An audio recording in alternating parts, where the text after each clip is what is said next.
Good afternoon, everyone, and welcome to this Monday's Wealth Creation Show. So today we are going to be discussing kicking yourself into high gear, Jim. Something that I think we all sometimes need a wee bit of help doing. It could be a wee bit, the day to day, sometimes you can feel a bit subdued, and everybody has like one of those, can we all have those days, and we all experience sometimes significant setbacks and things that just make us feel like we didn't really want to do anything. But that's a slippery slope. Um, and I think although occasionally it's good to take a wee bit of a step back and maybe that day off or whatever, you don't want to fall into that trap of completely laying low. And it shouldn't really be the normal because it will kind of wreck your productivity and your momentum and things. And ultimately your schedule for success and your goals and things and achieving them. What's your thoughts on obviously being in high gear but keeping yourself at a manageable level? You always talk about keeping yourself just below that threshold where you peak, because otherwise you just burn yourself out.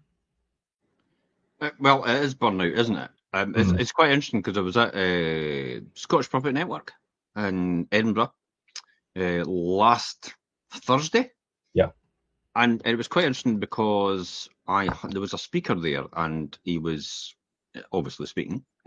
yeah, Had to say that. There was a speaker there who was obviously speaking, but he actually mentioned the fact that he goes to his bed at 9 and he okay. gets up at 4 o'clock in the morning. Hmm. Was it 4 o'clock? Yeah. Or was it 5 o'clock? Something like that. But Yeah, anyway, he said, look, he's thought about it and he's thought about it a bit more, but he says this year he's going to go to his bed at 9. And I thought, well, you've obviously worked it out. You're not getting enough sleep. He went, no, I'm going to get up at 3. What? Sorry? I think my body can work on 6 hours sleep. no, sleep's a really important thing. I didn't have the heart because he was so enthusiastic about what he wanted to do. I didn't have the heart to talk to him and say to him, look, that is not a good plan. Hmm. You're running on 7 hours so far, and you're supposed to have seven, at least 8 to work properly in your mind. So it's about your mind working properly, your body Yeah, working properly. I have now worked out after all these years why I've burnt myself out all the time is because I've been running on sometimes 4 and 5 hours a night, maybe even 4, maybe even 3 sometimes. which you could And do on an occasion, but you can do these things as one-offs to get the job done yeah. or to pull it out of the bag over a weekend. But the reality is, it's going to come back to haunt you. And Hmm. this guy doing this, hi everybody so far. You're all Yeah, commenting on the side here. afternoon guy. So afternoon to everybody. But in his mind, he thinks he's going to be able to do it on 6 hours every single night. And I thought to myself, you've got no chance being able to. It's what happens is that your cognitive ability, in other words, the way to think, actually starts to degrade and it gets worse. It's to take time out to sharpen your axe. Yeah, It's the old. I don't know if it's Abraham Lincoln or somebody like that. It says, if I had 15 hours to chop down a tree, I would spend 14 hours sharpening my axe. I think it was Lincoln that said that. And it's probably from someone else in the past, but you know how it all Mm. passes back through history. Yeah, People come up with these sayings, but it's also true. Your body and your mind, especially, will not be able to survive on 6 hours every single night for a prolonged period of time. It will short term, but it won't long term. You will literally start to lose your ability to think correctly and focus. rationally in Yeah, certain situations. And I just know that by experience.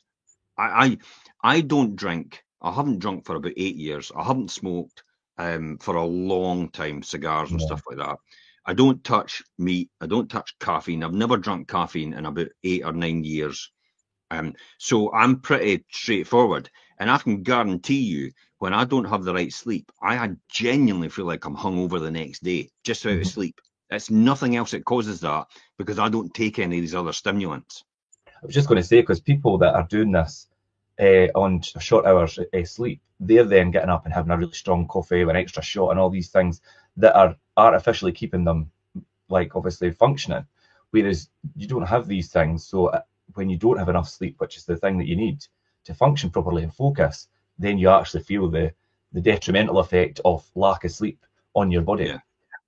And that's the true effect of it, obviously not masked by It definitely caffeine. is. Mm-hmm. It definitely is. It is the detrimental effect that you have of the lack of sleep, and that is not a great position to be in. Mm-hmm. Now I realise all these years why it was so difficult for me to make the decisions, and why I couldn't think properly in certain situations, and why I made rash decisions on the spot, because of lack of sleep, and why I had my relationships were strained as well, because of lack of sleep. Yeah, I remember, if I think back to when we first began working together, things, you were always like middle of the night emails and things I would wake up in the morning to, which is the odd time you'll send late emails if you're working on things, but it's not something that you do now. It's very rare now. It's only when I really need to get an answer pretty Or quick, what? and Yeah. I kind of think, I can't sleep anyway. I have to train every single day. I have to run. I have to do something just to kind of run myself down. It's not about run myself down. It actually keep me on peak performance. It's kind of like trying to cage an animal. To a degree, you end up climbing the walls if you don't train every day. So I have to do running on the treadmill, or I'll have to do on my bike, I'll have to maybe do the rower, I'll have to swim, I'll have to do something just to keep me active, to keep my brain so it works correctly and keep me in synchronization with what I do all the time. And this is up your energy. Well, you would think it's about using up energy, but it's actually creating more energy. Okay. And what I mean by that is because I'm training myself to work longer at a higher pace by doing that. It's like going from couch to 5K. So you're on the couch and I've got no chance of running a 5K. And then all of a sudden, after a month of training, getting off the couch and running a mile, walking a mile, whatever it is, run, walk, and doing interval training, you're at 5K and you think, I could have never have done that. Now you're at a higher level, aren't you, to be able to train? Because you can go then from 5K to 10K, and then go from 10K to 20K, and then you go from 20K to effectively a marathon.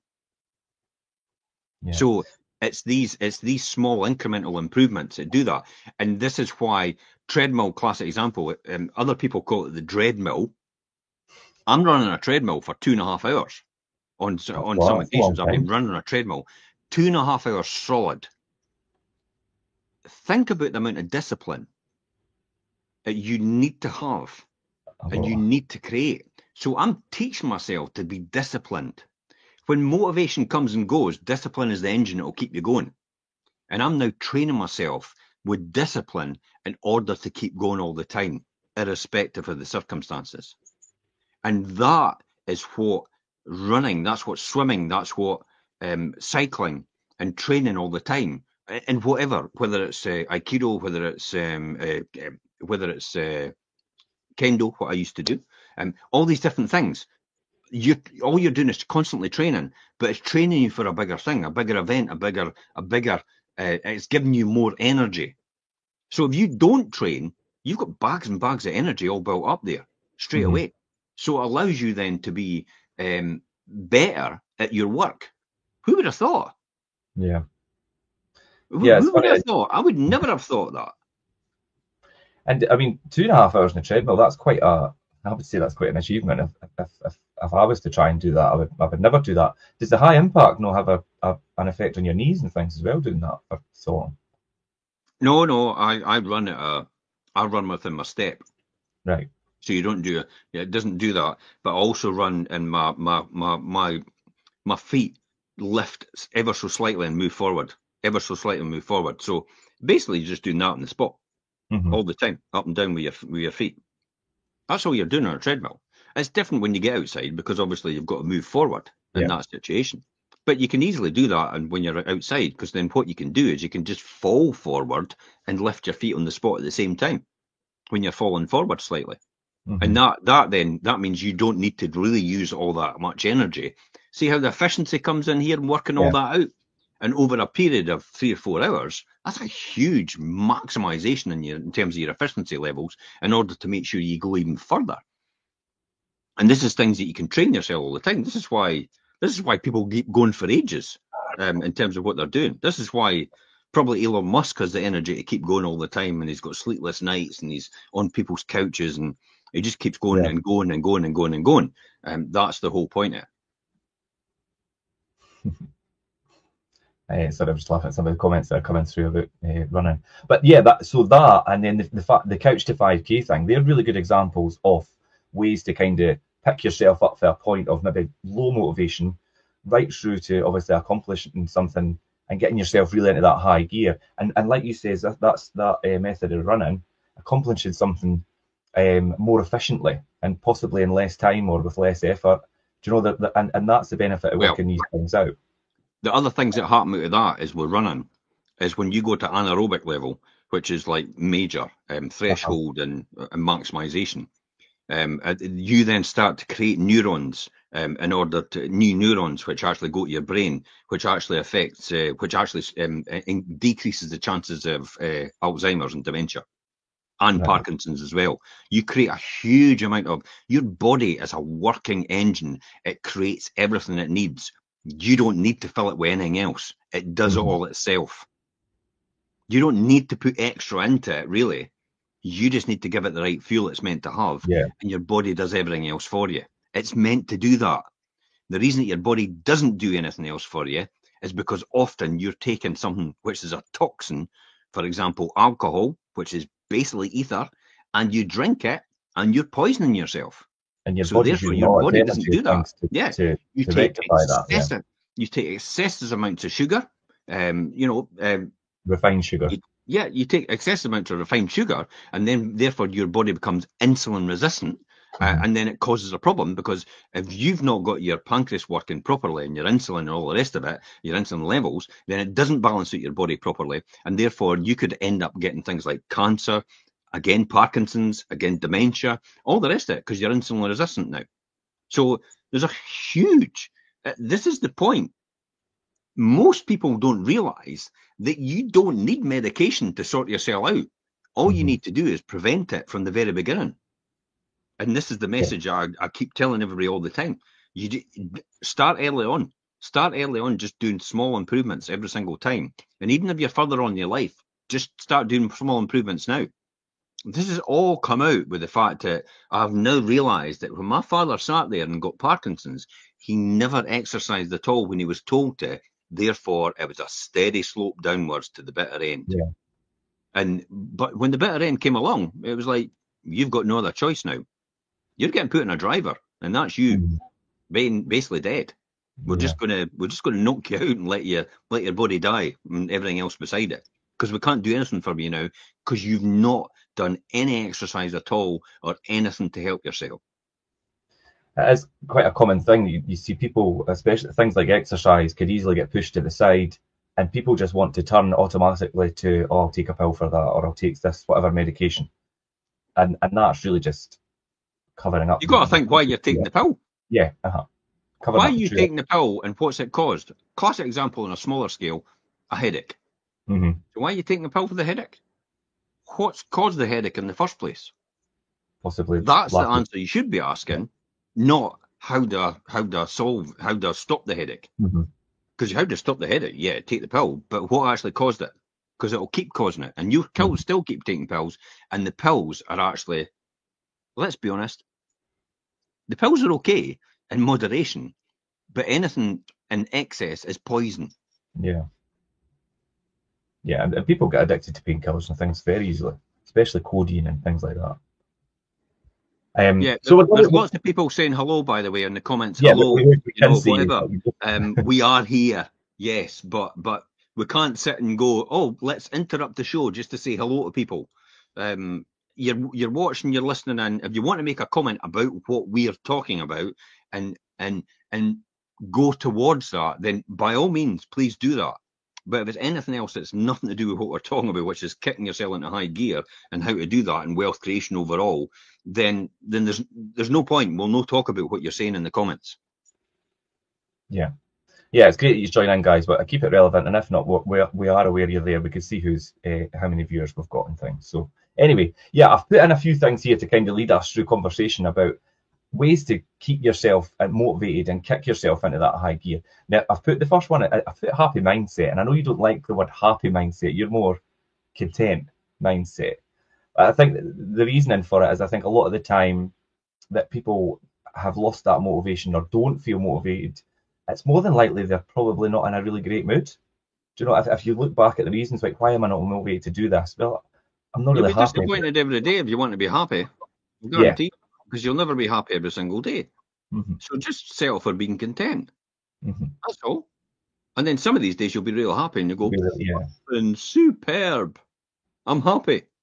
Brilliant. I'm on cloud nine. I said to Sophie, Sophie was actually, Sophie, how are you getting on? I went, I feel fantastic. And she went, fantastic? Like it was something new. And I went, I feel fantastic all the time. Sometimes I just don't notify my face. That's it in a nutshell.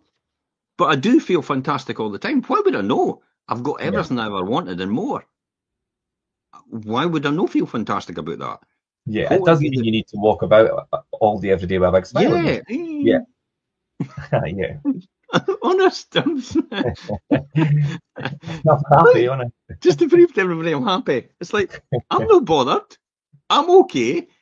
It's somebody else's problem if they don't think I'm happy. That's how they interpret it as happiness. They think happiness is all about being, on cloud nine every single time for some people.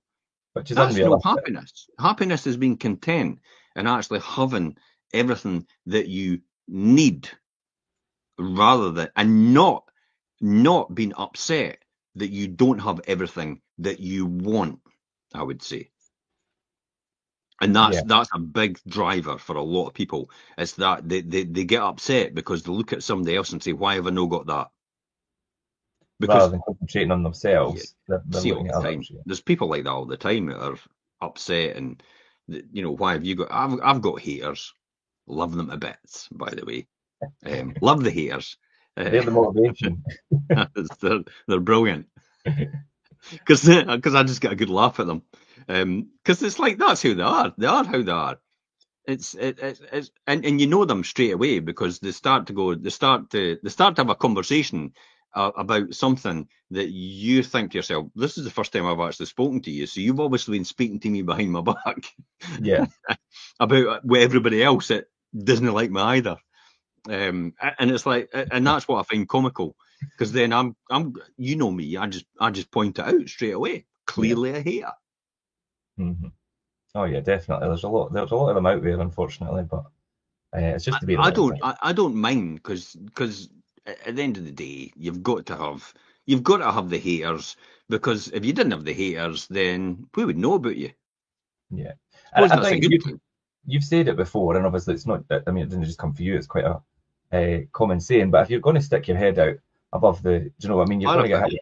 Your parapet. You're going to get eggs thrown at you. Yeah, and that's fine. And you'll appeal to a certain audience, and these people will be raving fans of yours, but you'll also not appeal to a certain audience, and these people will be the haters. Great. If you've got haters, you'll have fans. I'll guarantee you that. Yeah. And I think it would be fair to say that, achieving that contentment and possibly happiness on occasion quite consistently makes you a lot more productive and successful in what you're doing, because you're just a lot more optimistic in general. And I was in researching this, obviously, I found that the military actually teaches the recruits optimism to toughen them up mentally and put them in a better mental position within the military, which is quite an interesting thing. Power of positive thinking. Yeah. Norman Vincent Peale. Mm-hmm. Feel the fear and do it anyway. Susan Jeffers. Yeah. It's like these are all optimistic ways of looking at things, and I suppose looking at examples in life, and I suppose that's exactly what you do. It's mental toughness that will get you through anything. Mm-hmm. Rhinoceros Success is a fantastic book. It's almost like a kid's book. I would say Rhinoceros Success, and it teaches you to get up every morning and charge, and have that rhino skin, so nobody can actually stop you and nobody can affect you, and build that mental muscle, so nobody can actually get to you. Do you honestly think Elon Musk cares about what anybody else thinks about him? No.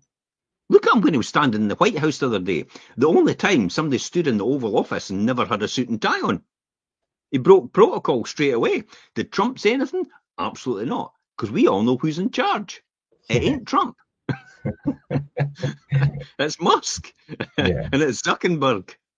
And it's Bezos. Yeah, it's no Trump is in charge.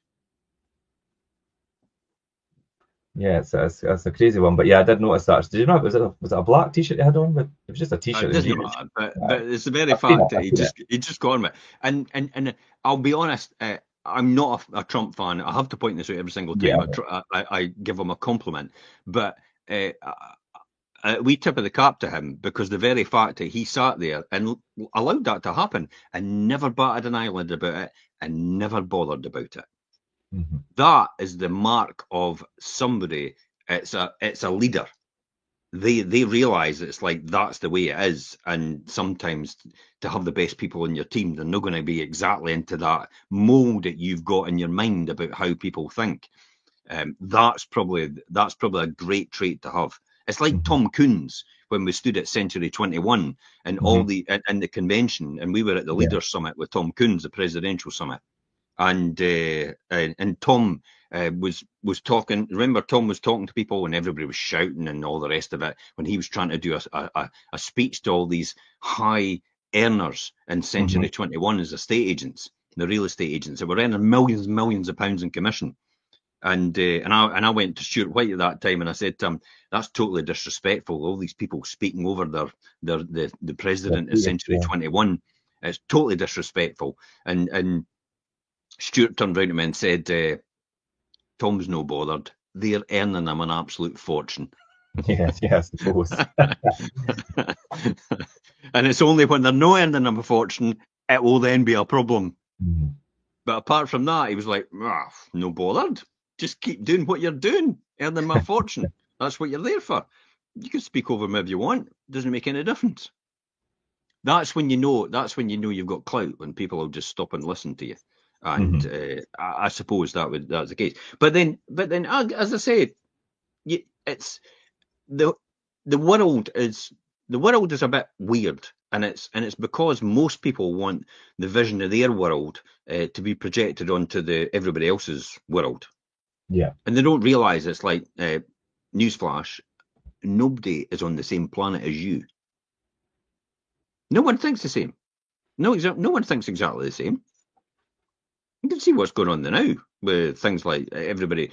I sat back, and the only thing I've said, it's like, you know who's in charge of the Ukraine situation when just America and Russia meet together and Ukraine's left out in the cold, and it's, wait a minute, it's meant to be about Ukraine, is it no? Yeah.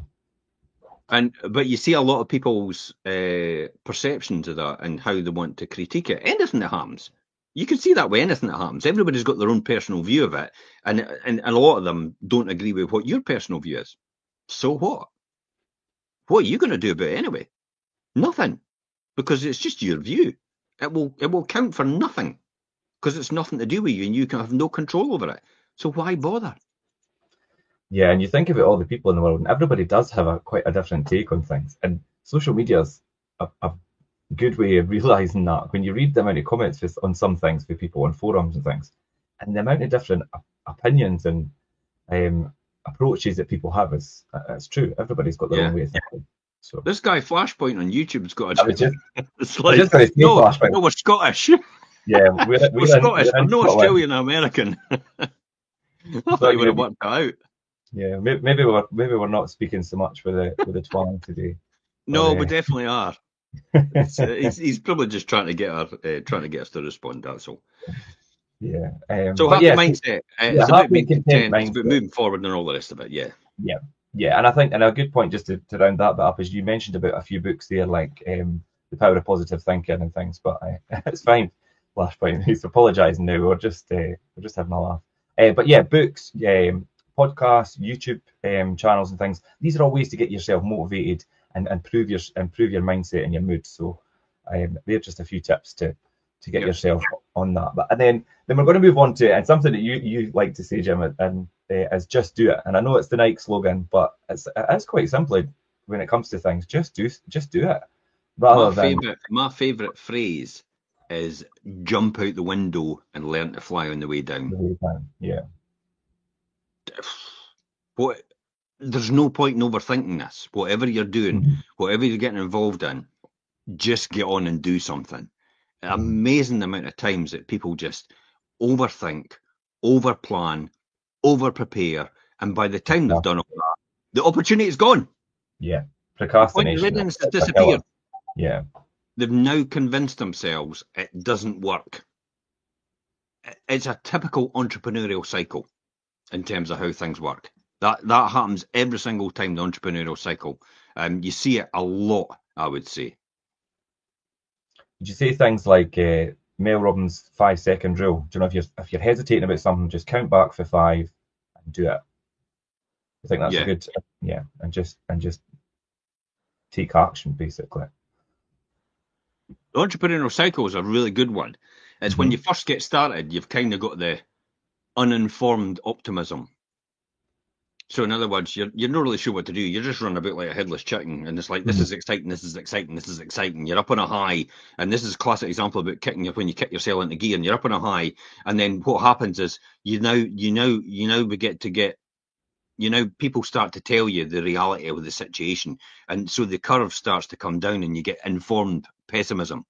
In other words, people are actually giving you the realistic view of the world. They're great at that, by the way. Telling you how you can't do something, but what then happens out of that is you're right down at the bottom because they've dragged you down, and basically you've got the crisis of meaning. So in other words, what was this all for? Why did I do this in the first place? When this is the preparing stage and doing everything. You probably notice similarities in this, Richard. So you get the crisis of meaning, which you go into this like, oh, is it really? Should I be really doing this? Is it going to work? And all the rest of it. And you're either crash and burn at that point, or what you'll do is you'll push forward, you'll charge forward. This is the discipline thing. When motivation comes and goes, discipline is the engine that keeps you going. The discipline then takes you from that and sweeps you up, and now you have informed optimism. At that point, before the informed optimism, though, here's what happens. And it happens loads and loads of times, and a lot of people will see this in their own life right now, and what's happened over the years to them is you see someone else doing something else that might be pretty good, and you go, oh, maybe I could do that. Because that looks like it. Oh, this guy's a sourcer. He's sourcing properties and making money out of that. I'm going to do sourcing. Or this guy's doing refurbs.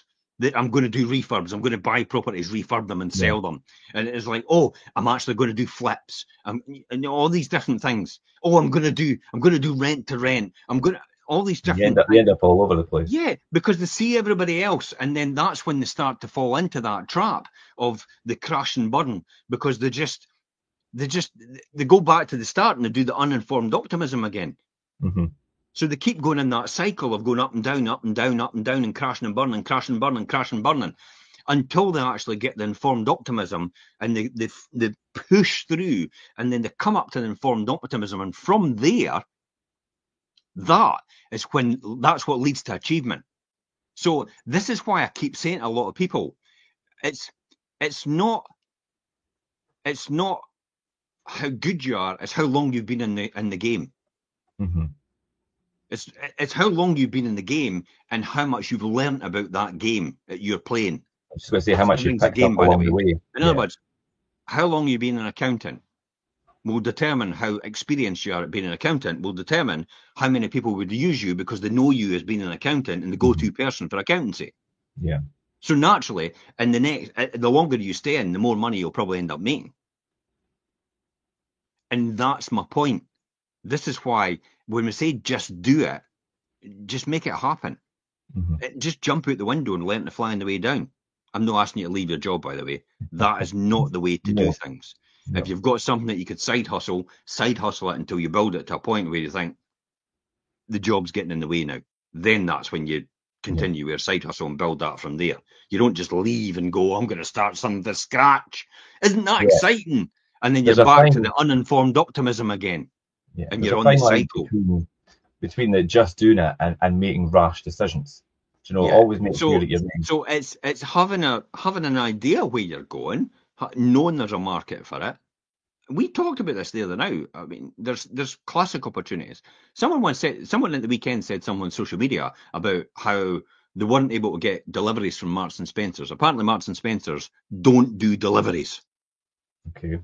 That's weird, eh? Yeah, I thought they And did. I went, there's a golden opportunity. Mm-hmm.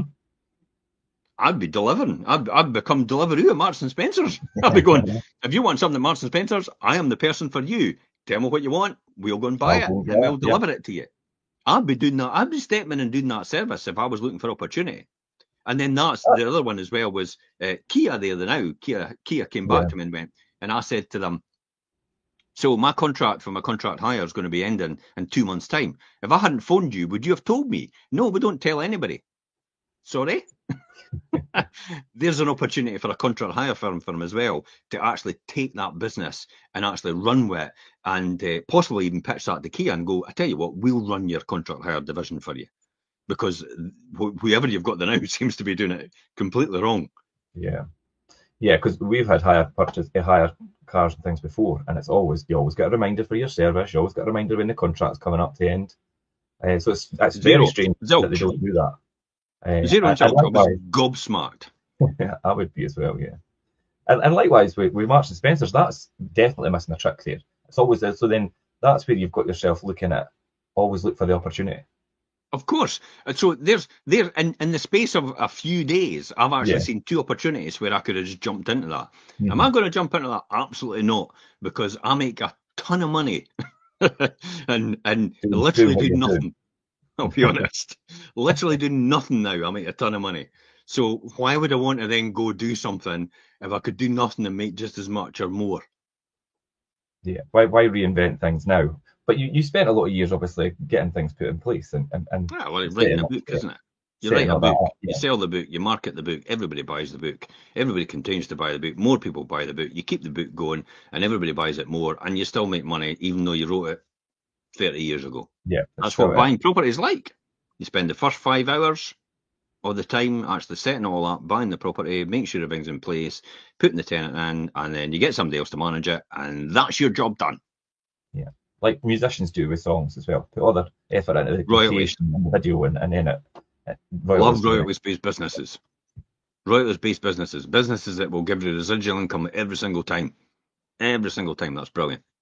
Yeah. So this is all the different things you can do. So just do it and get on with it. And bite-sized chunks. Remember, you can't do everything all at once. This is why we talked about expanding into Dundee and Edinburgh and Glasgow. And it's like, but I'm not going to sit and open offices in every single location, and I'm not going to staff them all, and I'm not going to do that. We're going to do a soft launch in each area, and we'll let it build up over the next 10 to 20 years. Where it takes us, yeah. 10 to 20 years. I'm not caring. I've got time on my side. I'm going to live to 120. I'm not even halfway there yet. Do you know, it's quite intriguing. I'm quite intrigued to see where your lifespan journey takes you, Jim. you might outlive me. No, I will. That's the attitude to have. That is definitely the attitude to have, I suppose. I will outlive most people. When people go, "Oh, I wouldn't want that because everybody else that you're with will be away by then." It's like, what will I know? Will I not know anybody else? Like, will there be no one else I'll know? Have I just got to, because everybody else dies before me, I've not got any friends after that? You know, there is other people out there that are growing up as well that you'll eventually meet. So I would say a stranger is just a friend that you've not met yet. Yeah. Or a friend is just a stranger you've not met yet. A stranger you've not met yet. I know what you meant, yeah. But yeah, the just do it thing, and you mentioned discipline, Jim, and I think that's a really important part. And there's a few things in here like prioritizing things in your calendar and things, and that's like we always say what gets scheduled gets done. Also, you said about breaking larger tasks into smaller, more manageable pieces, and it's just like you say, how do you eat an elephant? One bite at a time. One bite at a time. Now, I never used to get that, and then the penny dropped eventually. And an important one, and an important lesson for me that I've learned and still kind of trying to perfect is getting over the fact that whatever you do won't always be perfect. And as you always say to me, done is better than perfect. And that's something that, you know, I've always. Well, done is better than perfect. It's no mine. It's come from someone else. No, I can't remember who it was. Because I always try and perfect things. But I'm no daft. I just learn from other people. Why do you want to get around Richard Branson most of the time? Yeah. Everybody, I thought about it the other night, actually. You know, I go to meet up with him every November. Mm-hmm. But everybody else actually goes just to the island to enjoy themselves, whereas I meet up and we have a wee chat and all the rest of it. We go for bike rides and stuff like that. It's like, to me, it's like I'm just there to learn. Great. I can lie on a beach and I can enjoy myself. I can take part and I can get everything weighted hand and foot and all the rest of it on his private island. But the reality is, I'm there to learn. That's what I'm after. And no one else is there for that. They don't get it at all. They don't understand. Yeah, there's so much you could learn from somebody that's as successful as Richard, and the other people that are there as well. I mean, you must pick up a great amount of knowledge in that short space of time. Well, I was kicking myself, and I was talking to Ian about this morning. It's like, I could have done better when Sergey Brin came in and I got introduced to him. I could have done something different there. I could have blagged my way onto his yacht. Oh dear. So and that was the reality. It's but it's lessons learned. It's in the moment. You should have taken the opportunity. So again, it's learning to get forward and move forward and make sure you're in the right company. But nobody's starstruck, if that makes sense. Yeah. That sort of thing. Yeah. What I was going to move on to as well is scheduling stuff when you're at your peak, and that's like, you know, when are you at your peak of your day? Are you a morning person? Are you later in the day? And we've all got these ultradian rhythms, which we have different times of the day when we feel a little bit more productive. So instead of kind of fighting against that natural cycle, use it to your advantage. You know, if you are a morning person and say you always notice that you're quite motivated and pumped up between, like, I don't know, 8 and 10 in the morning, or it's more in the afternoon, you know, between like 2 and 4 or something. Do you think you should identify when that time is and try and be more productive and doing what you're doing in these times of the day? Is that something that you've ever done? I knew this at a very early age. When I used to wake up, it was 12 o'clock at night. Right. Okay. So I was able to go all day normally like everybody else, but when I really came to my peak performance, it was like 12 o'clock at night. Mm-hmm. That is crazy. So I was able to, I don't know what it was, I just couldn't sleep. Mm-hmm. I just couldn't sleep. So when everybody else was like, oh my God, I can't go any longer disco, I was like, yeah, I'm ready to go. I'm ready to go. Just peak. Anybody got a party I can go to? Sort of like that. It was, but I realised that I've kind of got. It's either it's a lesson, it's a gift or a curse. Mm-hmm. I would say, but it is a gift to a degree in the fact that I could go forever, never, and just keep going and keep going and keep going, and probably that is a superpower, if that makes sense for me. I would say. So I'd definitely say that was to me it was a huge advantage. To most people when I was growing up, it wasn't, obviously, because I think now it would be determined as ADHD. Yeah, possibly that's how I would be diagnosed as that now. Yeah, you'd be diagnosed, you'd be given drugs or the rest of it, Ritalin or whatever it is, and then that would be the end of you. You'd be zonked out in a corner for the rest of your life.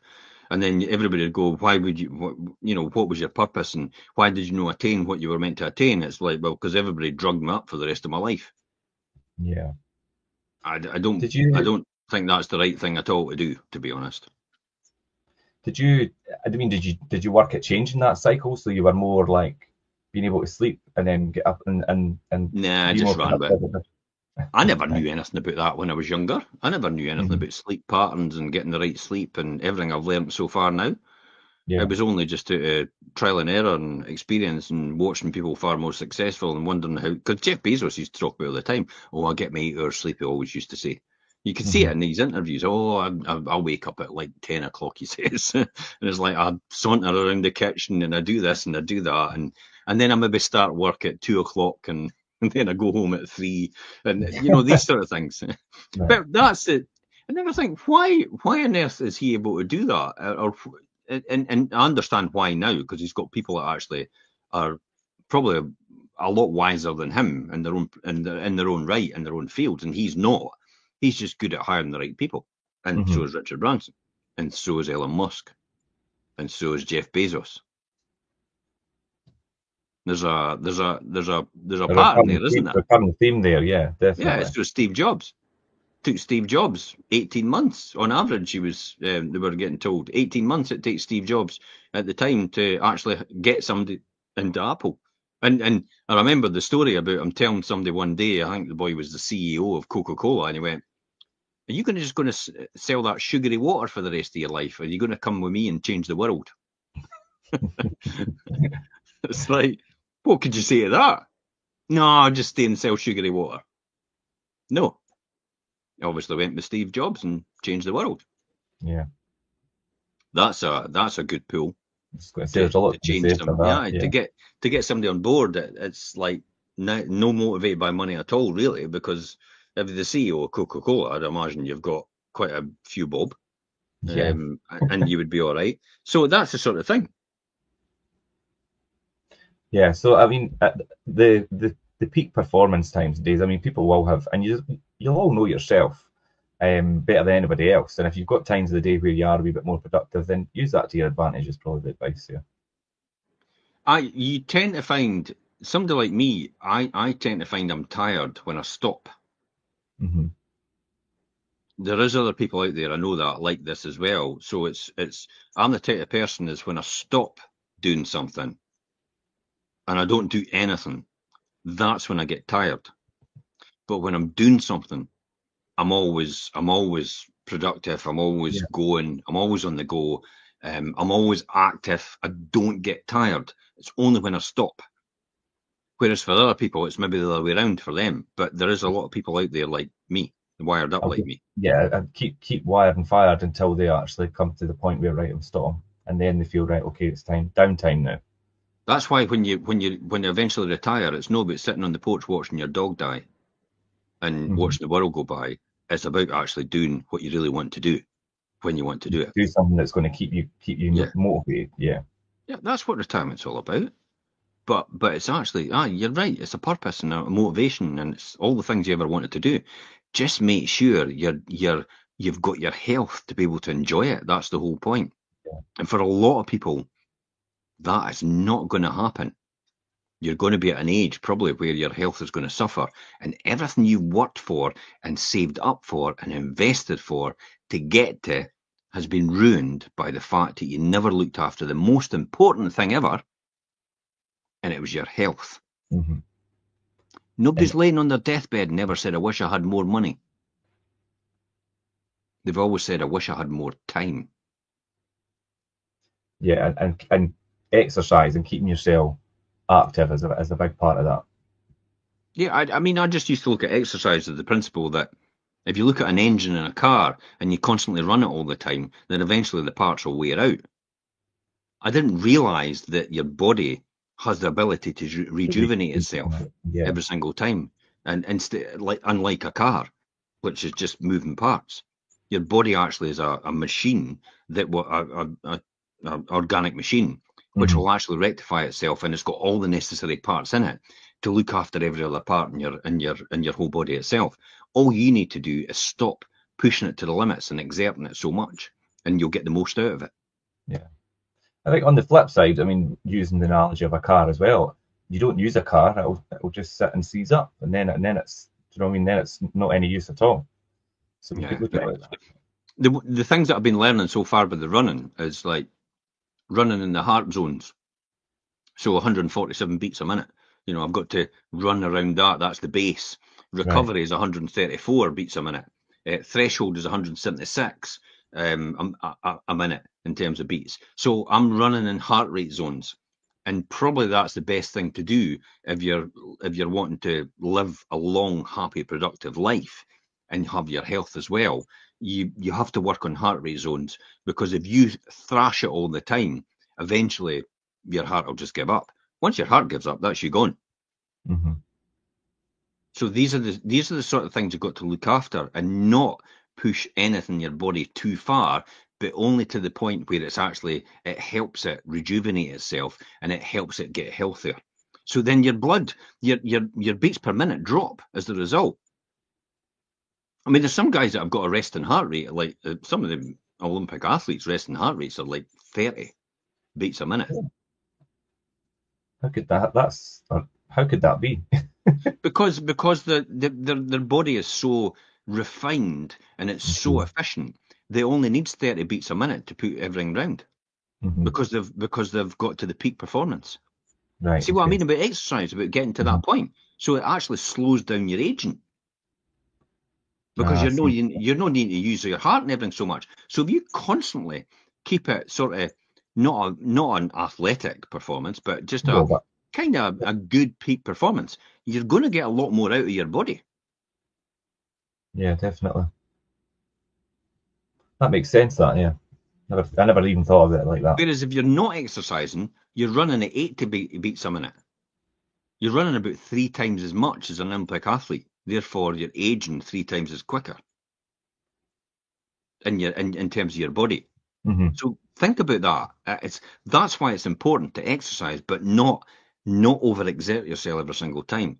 Just keep moving up. So there's a couple of thresholds every week that I do, but it's not major, and it's all driven. It's driven by Garmin. It's like, hey, I may as well try it, and it seems to be working so far. But Garmin knows, because it checks all the different the heartbeat and all the rest of it. It checks if you're strong, if you're weak, and you tell it after you finish the run, and the algorithms work out, and it works out exactly what your body needs and what it can take the next time. For example, this morning, 32 minutes, 134 beats per minute. So it was a recovery run. And then asked me what, did I feel strong? Did I feel, was that light? So I went, yep, it was definitely a light run, and I felt strong. So I'll now know that that's a light run, or strong for me. So it'll probably up it a wee bit more for the next time. So it knows I can work with that, because it's also checking my heart rate at the same time as I'm running. So it's all these different things that make a fundamental difference. Yeah, the Garmin is a good. I mean, it's amazing what the Garmin could do, all just for your watch.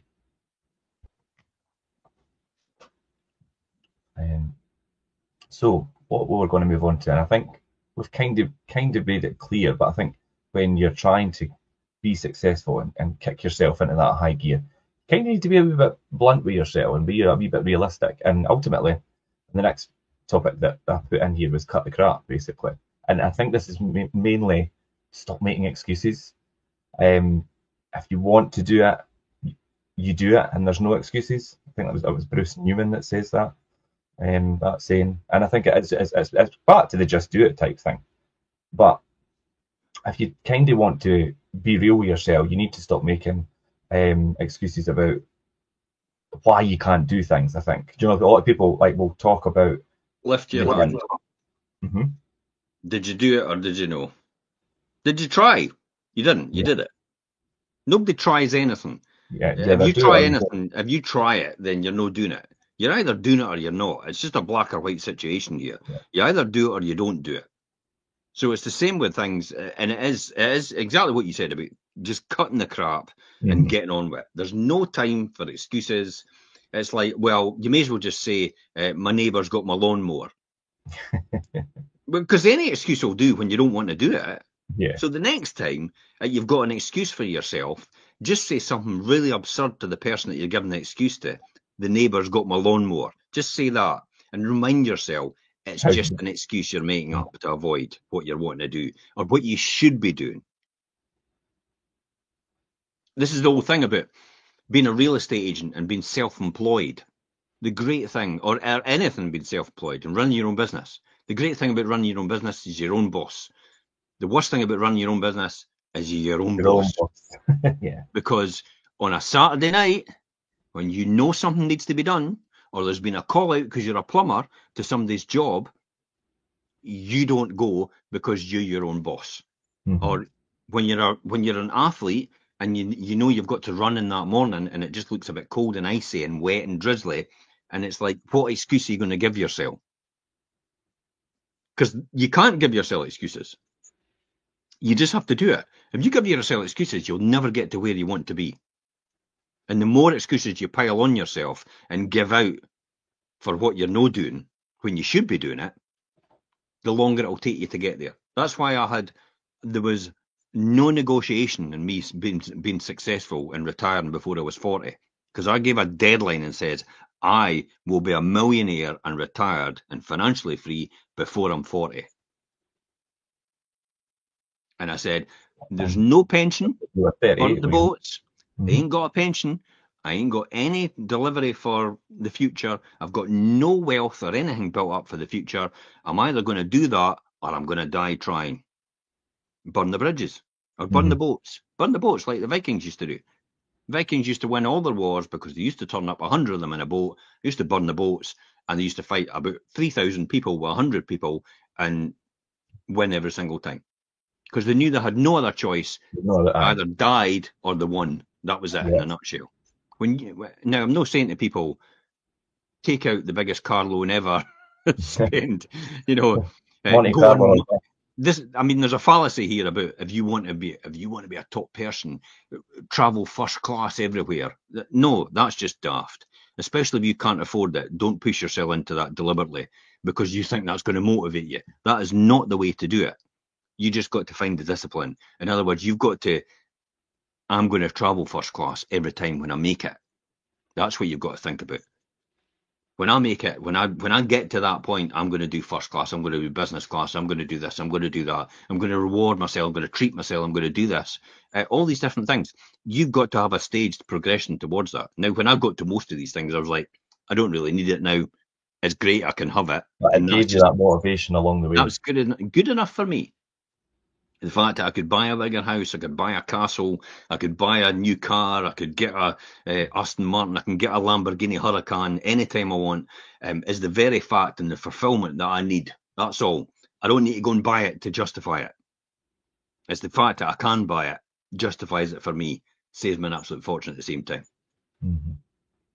Yeah, I mean, there's a lot of situations where people use excuses. Like the working out or the exercising thing. A lot of people are like, oh, I don't have enough time to do that, or if you're making decisions in business, and it's like, oh, it's like I'm not in the right financial position, or even like the fear of rejection is a big one as well. These are all things that people use excuses to. Have you got time to watch the television? If the answer to that is yes, you've got time to work out then, because you could do both at the same time. Yeah. Or you could just do the workout because it's a hell of a lot healthier for you. The time thing is like we had a conversation last week, and I says to you, do you know, if I told you I didn't have time to do that at least once a day, I would be lying to you. And you were like, thanks for your honesty, because I mean it's true.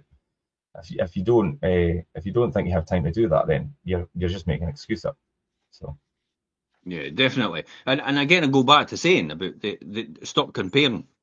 That's the thing. And a lot of people look at Instagram. Instagram is not. Instagram's the devil, by the way. It is quite. It's too showy. I don't look at Instagram. I don't watch Instagram. I'm not interested at all in Instagram. And we are human live on Instagram, but Instagram is where people think they are, but they're not really. It's all pretend on Instagram. Yeah. Social media is usually, typically, like Facebook is genuinely, that's where people are. Because you hear them. You hear all the moans and groans from social media, from Facebook, for example, in terms of that. TikTok's just people that are crazy and want to sell something. That's it. That's all TikTok tends to be. Just people that want to sell you something. That's it. But Instagram's people that want to just pretend that they are somebody, they're no. And Reels, Facebook Reels are just for cats. That's it. Facebook Reels, just for cats. LinkedIn, I have no idea. I've still not worked out what that's for. It's meant to be business connections and things, but I'm still not convinced. It tends to be people, again, a bit like Instagram in the business world, who want to just pretend they're all high and mighty. When you check them out in their accounts, they've not got two halfpennies to rub together. Yeah. Which in Scottish terms means that you're broke. They've got no money at all. They like to pretend they've got, and like to pretend they're a lot further forward than they are. Politicians, journalists, things like that. That's probably where LinkedIn is about. in there. So you get a lot of content and information on that in terms of the business world and the investment world on that channel. Yeah. But then that comes back about the LinkedIn, about you were saying about surrounding yourself with the right people. Mm-hmm. It's having that power team. It's knowing how to hold yourself accountable in certain situations. Yep. It's interesting because Gymshark.com, the founder of Gymshark.com, and the founder of there was another one. Who was it? I can't remember, but I know the founder of Gymshark.com actually doesn't run Gymshark.com. He employed a CEO to run it. To run it for him, yeah. Because he's like, these are smart people that go about and go, well, I'm not really good at running that company. I'll employ somebody to do that, and I'll work in marketing because I'm really good at that bit. That's how they get forward. That's how they move forward. Yeah. Because they're happy to play second fiddle because they know the person they're putting in charge is the person that knows what they're doing. Remember, in that capacity, you're the owner, you're the shareholder, you're not the person. The shareholder doesn't necessarily need to be the person that runs the company. Mm-hmm.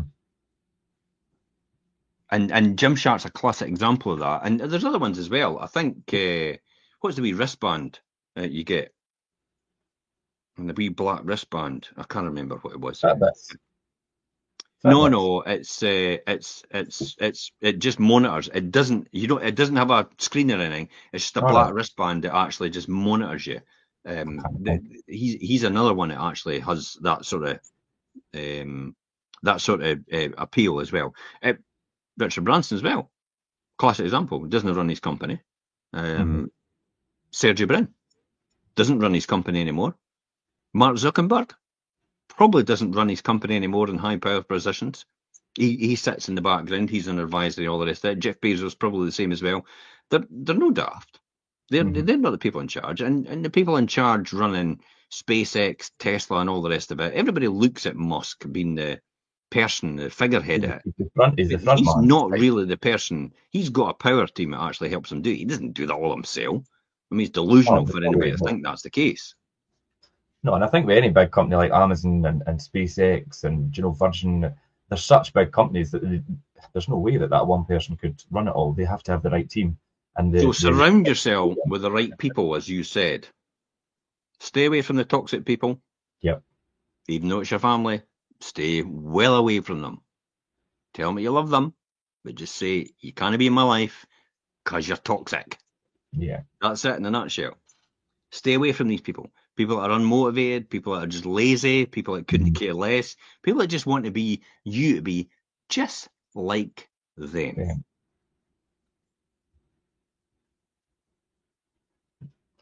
Yeah, it's the crabs in the bucket thing. Yeah, and you've got Tony Robbins is a great one to learn from. So Tony Robbins, when you're wanting to surround yourself with the right people, and you need that boost and stuff like that, Tony Robbins is a really good one to do that. He talks about changing your mindset in a heartbeat, and how you can anchor a feeling in a move, make that. And Tony Robbins goes like that all the time, kind of waves and does that he knows that gets the crowd to stop.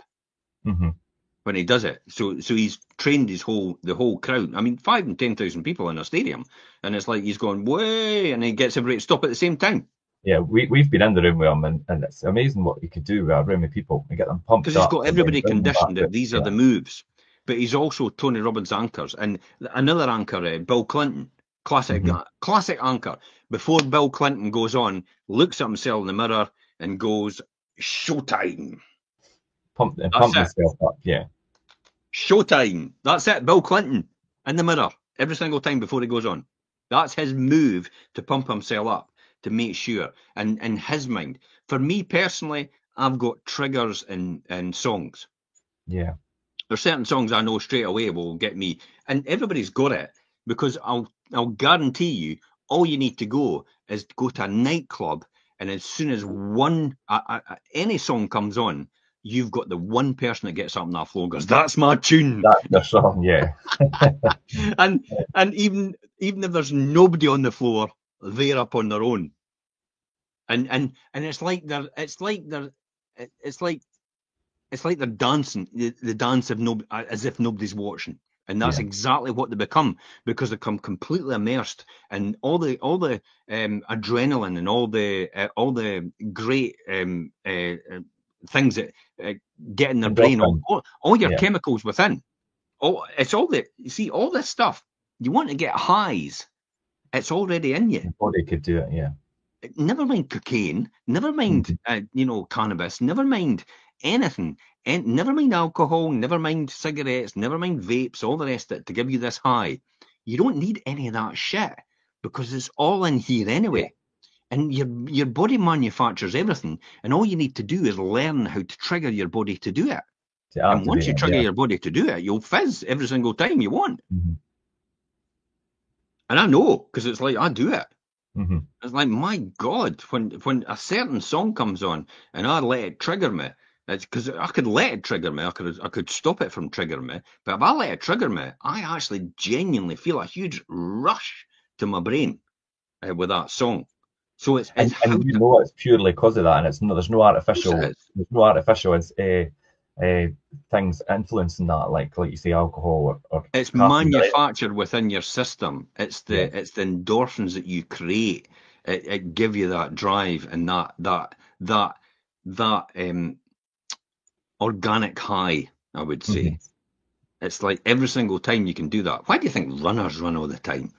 God, it's like, oh my God, it's like, this is agony, this is agony, this is agony. And you get runners high at the end.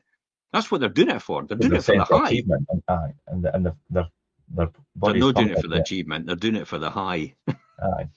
Because their body will be pumping. That's why runners put themselves through so much pain. It is the same high as you get just jumping out of a plane. It's that sort of thing. It's the same high as you get as somebody hitting you and it hurting. It's the same. It's the same chemical. Yeah, it's the same reaction that comes through you, and it gives you that high and that feeling of euphoria. Yeah, absolutely. Or the classic quotes. Every day and every way I'm getting better and better. Every day and every way I'm getting better and better. Every day and every way I'm getting better and better. Look at yourself in the mirror every single time for that. Every day and every way I'm getting better and better. I used to say that in the very beginning. I used to go to myself, does this pish actually work? But I tell you what, it does. It does. My mentors actually told me, yeah, definitely. Yeah, it does work. Definitely works, I would say. Definitely works. Yeah. Yeah, I think we've covered quite a lot of things to really kick yourself into high gear, and like obviously that mindset and just getting things done and cutting the crap and having the right people around you, like we've just covered there as well. But I mean, there always will be points where people maybe don't achieve or have a bit of failure along the way, and it is inevitable. And it does kind of suck, but opposed to letting that have such a negative effect on you and kind of running away from it, embrace it, use it as an opportunity to learn. And Thomas Edison famously says, "I've not failed.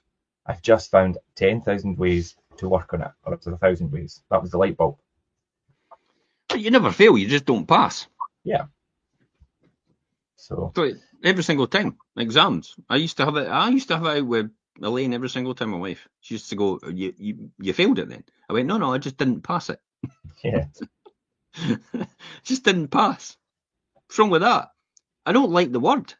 I don't think there is such a word. I don't think the word should ever be used, because it'll lead you to success. It's everything you've learned, and all these things you've learned is never a failure. It's just something that you've learned that will allow you to then move on to a higher plane, or find a better way in terms of how you've done it. If you don't climb a mountain for the first time, do you think people just give up? No, they don't. They generally go back and then they work on a way. Okay, the first time it didn't work for me because of that, and that. What I need to do next time is do this, that, and that to get there the next time. And that's the classic example. That's what I love about climbing mountains, because mountains teach you a lot about your body and how your body works and how fit you are and how mentally fit you are, how mentally tough you are. That's what I love about climbing mountains. They'll really take you to the brink and to to the precipice, to the edge, almost to the point where you you would just want to push yourself off. And that's what climbing mountains does. And if you can work out that, and work out where your tolerances are and where your thresholds are, and your mind mentally, you'll achieve anything you want. Mm-hmm. Yeah, if you could get yourself to that point, you'll succeed at what you're trying to achieve. Okay, right, let's wrap it up there for today. That was kicking yourself into high gear, guys. Thanks for everybody joining in the comments and watching us. If you're watching a rerun, jump in the comments, we'll come back to you. And as ever, Jim, thanks for all your insights on our topic today. And we'll be back next Monday at 12:30 as usual for the Wealth Creation Show. See you later. Bye-bye for now. Thanks, Jim. Bye.